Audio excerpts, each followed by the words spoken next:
We will see here possible navigation styles between the main menu and the screens that invoke one another, and the ways to set up styles as desired.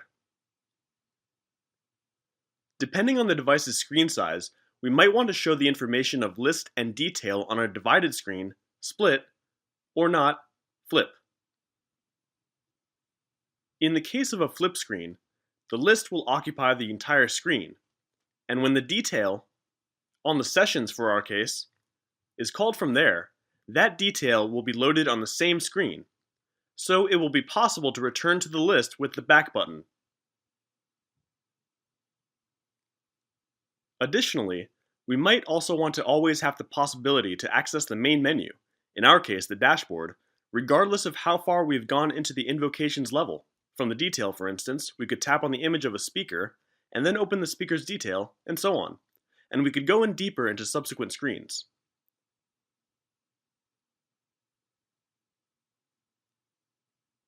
So this allows us to always have the main menu accessible to us, in other words, the dashboard.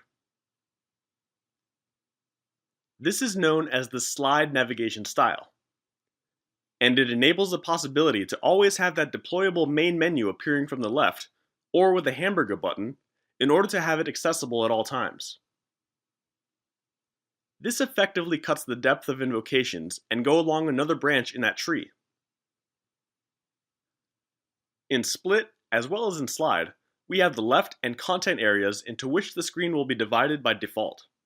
In the case of Slide, the left section will be occupied by the menu that will be hidden and deployed upon the user's request. In our case, the dashboard will occupy that left position. What's important is that a panel invoked from the left area will be deployed in the content area, replacing, in the stack of invocations, the object that was previously loaded in that content window, so there will not be a back. Also, a panel called from the content area will be deployed in that same area without replacing the object that was there before in the stack of invocations, so we will be able to return to the previous object. That back action will be added to the top left, in the application bar.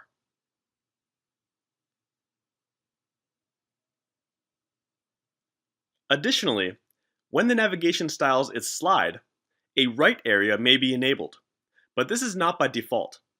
It's done by using an API implemented as an external object in GeneXus under the name of navigation, which we will be explaining further ahead when we study the options for invocation as part of the behavior subject. And when we are in iOS, enabling a bottom area will be possible in all cases. Another navigation option, besides the three mentioned, split, flip, and slide, will be to open areas to the right in Cascade up to 3 levels. Let's now briefly see each of these 4 navigation options, and then we will show a small demo in GeneXus.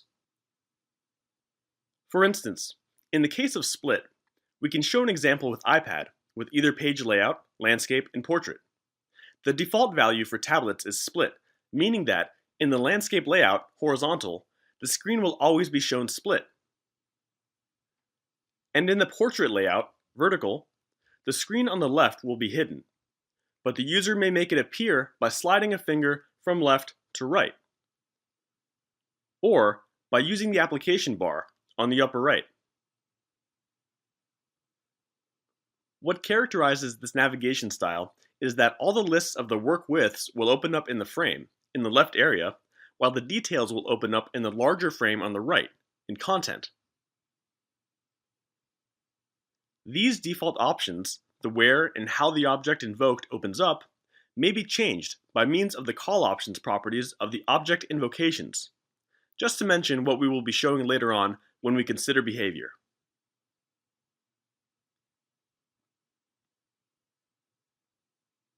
On the other hand, the default option in iPhone for navigation style will be flip, meaning that the same layout will be shown every time. Each time that the object invoked is to be shown in that single layout, the content will then be unique. So when we invoke the sessions list, it will be shown fully on screen. And if we want to invoke the detail from there, it'll open up in full in this screen, occupying all of it. So in order to view the list, we will have the back on the upper left, or we can also resort to the usual finger sliding from the left border to the right as usual. But what happens with the slide that we mentioned before? This navigation style will then allow us to always have the main menu available regardless of how deep we've gone, so as to enable us to take another path in the tree with just one step, either by sliding our finger from left to right, or with the hamburger button as we see in the images. In the screen on the left, we can see the content area with the detail of a session loaded in it, and we also have the menu. What point are we at here? Well, the user has obviously pressed Sessions.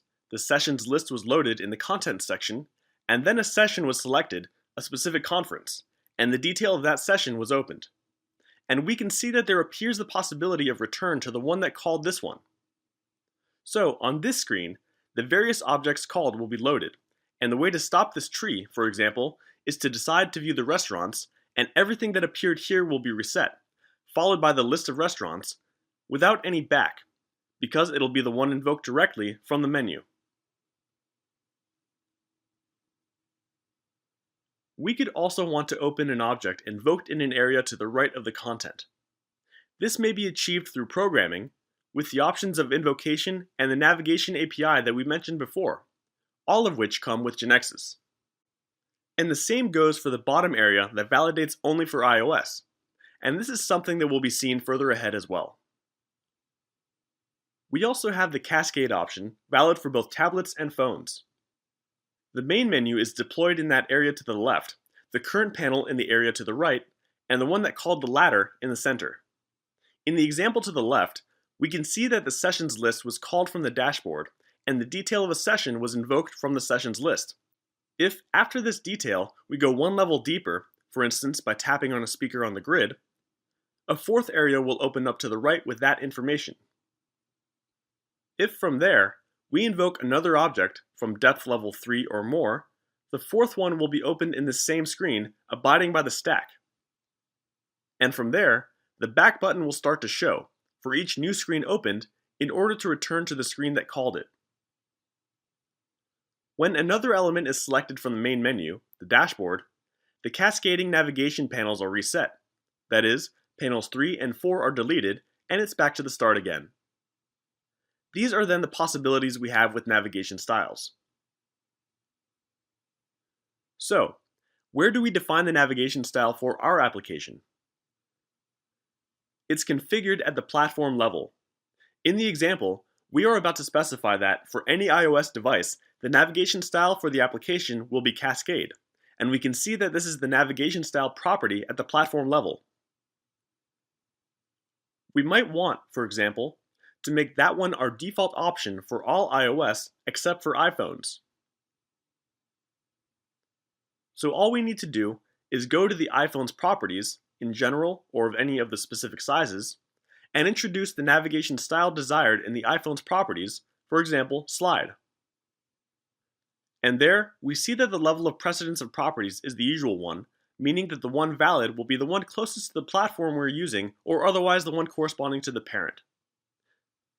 Now we will show a short demo with GeneXus. I open the emulator,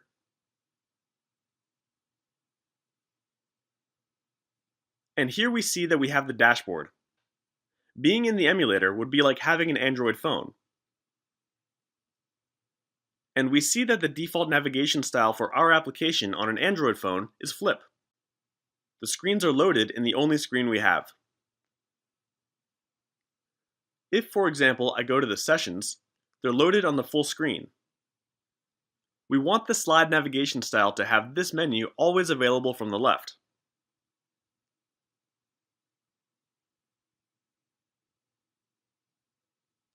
We go to the platform properties,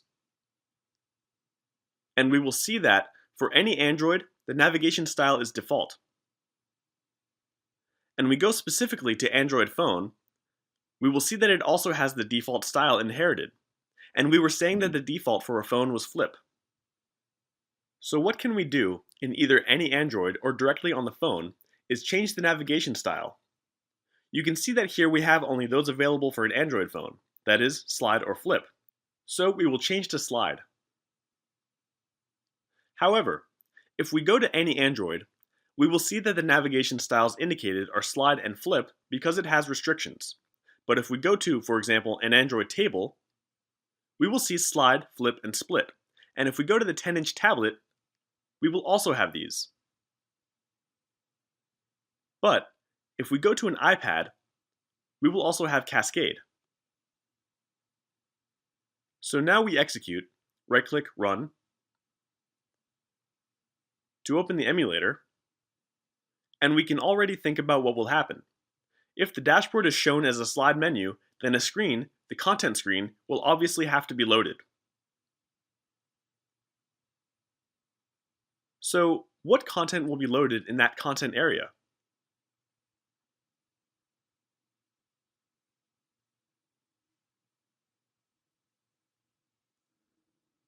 The content that will be loaded is the first option. The first object from that dashboard will be called.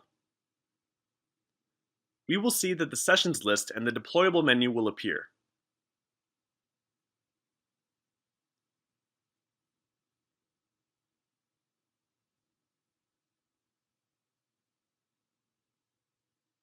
And we can see that, in fact, it has taken the sessions list. And we have the hamburger menu to show the deployable menu. Or, we can do it directly by sliding it from the left.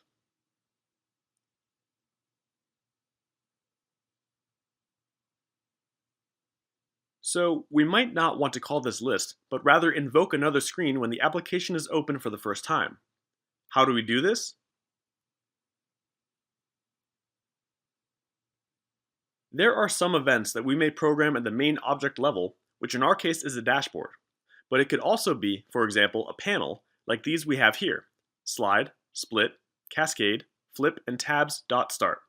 It's the start event associated with the navigation styles. So if we program slide.start and the application is executed for an iPad with Cascade navigation style, in this case, that event for that platform will not be executed. It will only be executed when the navigation style is slide. So, for example, we could create a panel for smart devices, welcome, with an image so that the panel is only executed in the start event of the slide navigation style, and only in that case.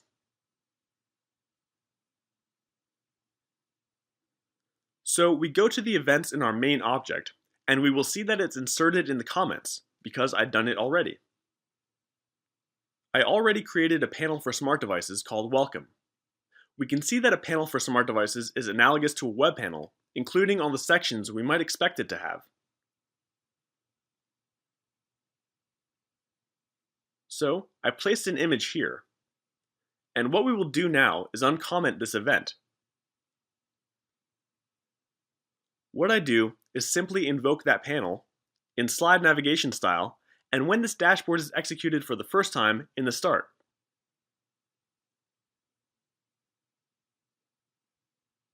So we do run,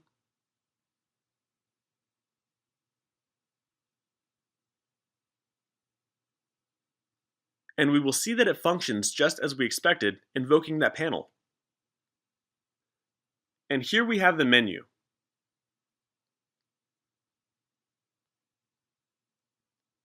This is all for the subject on navigation styles. In the next topic, we will see the way in which we can include different effects for transition between the screens invoked.